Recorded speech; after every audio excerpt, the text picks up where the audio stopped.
Hello again. Okay, Piggy. This is a continuation of the last video where we're creating an API for the blog site that hosts these videos for me, and so I needed to create uh, some API endpoints that I could use to track some data and information and stuff like that, and give it some new features, things like that. So if you haven't seen it, go back, watch the other video. If you have, then great. And we will continue right on where we left off. Okay, so we were going to create, we have our increment hit, which actually I can rename back to hit because decided that we didn't need the two methods. So we're going to create this. We need to create a route for this. So we have this method. All I did was write this out. I don't know if it's going to work exactly as written, but we're going to find out by actually creating a route, and then we'll fire it up and take a look at it and see what's going on. So okay. So in order to do that, we need to create a route. So we want this to be a put route. Because it is a that's the method that makes the most sense for it, and we want it to be the route hit slash and then the post ID. So that is going to map to the home controller and the hit action, and that should really be all we need to set this up. So this is a post ID, and that's that. So next thing we need to do is actually run this. So in Rails S for serve, and then because we're using nitrous, we need to bind to 0000 when we serve it. So when you're doing it locally, you usually don't have to add that command, but when you're doing it with or on nitrous, you need to explicitly specify, or else you'll get a message saying that you need to add that. So it's on port 3000. It's not SSL, so we'll just go to port 3000. Hey, this is the normal, typical Rails. You haven't done anything yet, so but we have actually. We just haven't gone to that route. So we're going to do hit, and what we should see, hopefully, is no matches to get hit. Good, correct. That's great. That's what we want. Then, if we were to put in some fake ID, we also get no route matches get hit 1. So this is correct because we're not hitting we're not using this as the endpoint. So this is a great time to introduce one of the tools that I use for this type of stuff. So we're going to go to the Chrome apps that I have, and we want the Postman REST client. This is a great tool, and what you can do is you can make a put request to this URL. So then if we send it, we get back a 500 internal server error, which shows us syntax error in home controller hit. So there was a syntax error, let's see, syntax error unexpected : expecting keyword and return head 500. So it obviously doesn't like I guess it failed to save in the database perhaps, and so it hit this and it says that that's incorrect. So we need to go back to our stuff, and we need to remove that because I guess that's not the right method. So now that we've saved, Rails auto updates everything, so we don't need to reload or anything, reserve. So now we're going to send, and we get back, haha, syntax error, unexpected keyword else, expecting keyword end. So I think what's going on actually is I didn't close this. I shouldn't need to because of the else here. So let's see what else is going on. If, I am missing the keyword end. Perfect. Okay, so there was a syntax error. So we do it again. Another syntax error. Did we save it? Yeah, okay, let's trace this. If, let's remove that, else, if, return, else, return, end, end, else, return, end, end. Oops. Didn't quite mean to do that. It's kind of strange. It is getting our post ID across. That's good. Why doesn't it like if?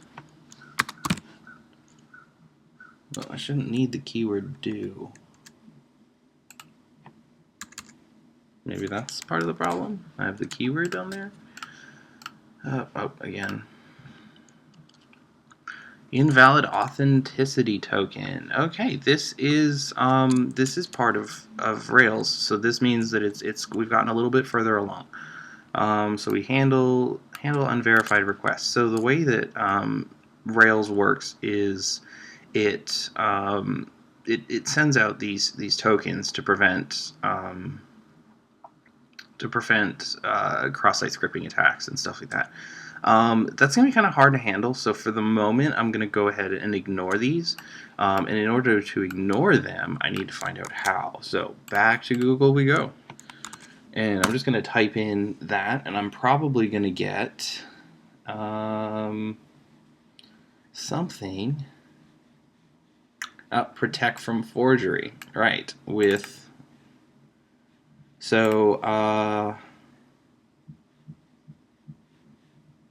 what does this say actually?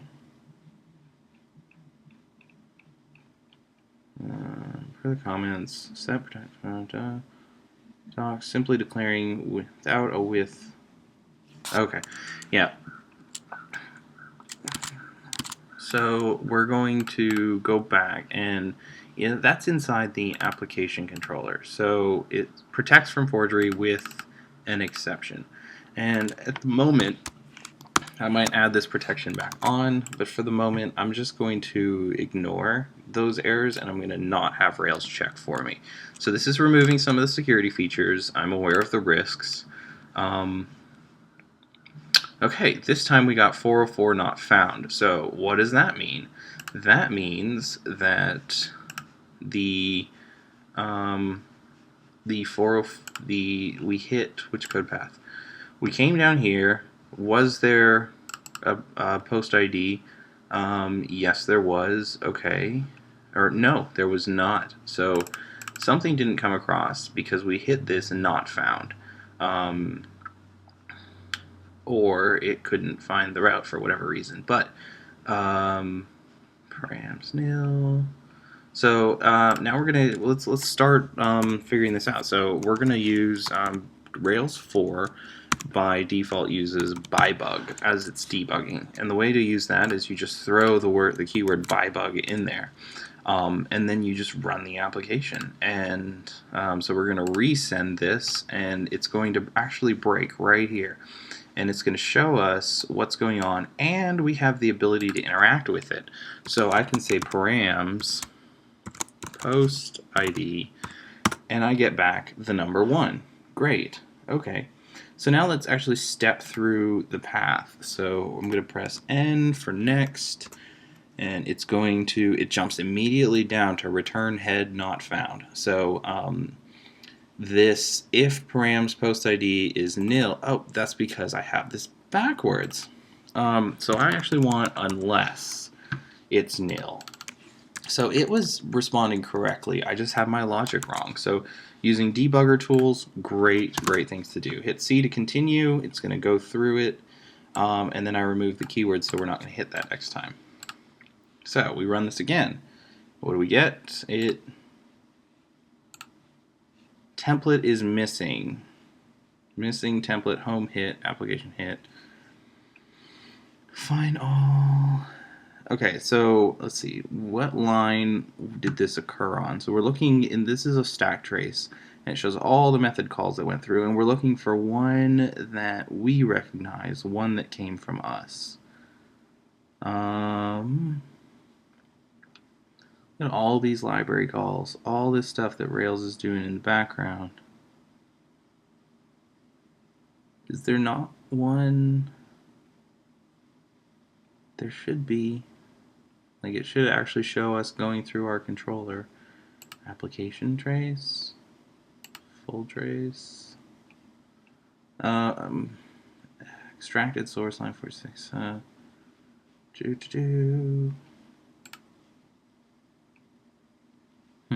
Home action RV and Ruby's benchmark. No, that's not it.